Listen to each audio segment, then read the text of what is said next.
En 1945, les Nations Unies voient le jour afin de faire respecter la paix à travers le monde. 3 ans plus tard, les Casques Bleus sont créés pour mener à bien cette mission.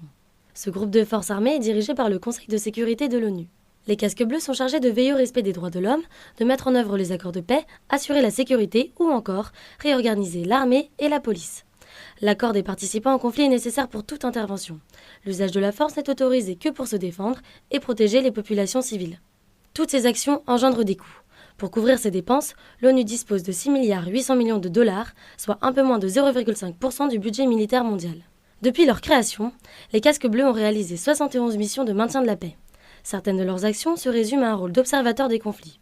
Ce fut le cas en 1948, lors de la surveillance de la trêve entre Israël et les régions avoisinantes. Ils interviennent parfois directement afin d'apaiser les conflits. En 1956, ils supervisent ainsi le retrait des troupes françaises, israéliennes et britanniques lors de la crise du canal de Suez en Égypte.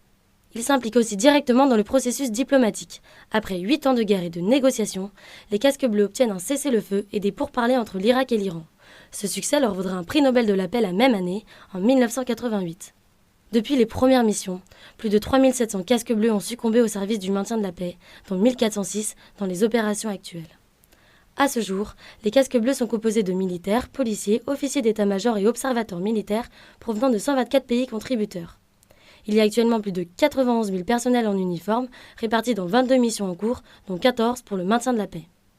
En mars 2017, le secrétaire général a lancé l'initiative Action pour le maintien de la paix. Le but est d'améliorer les performances des opérations. Cet objectif passe par le déploiement des forces mieux équipées, mieux entraînées et l'augmentation du nombre de femmes Casques Bleus.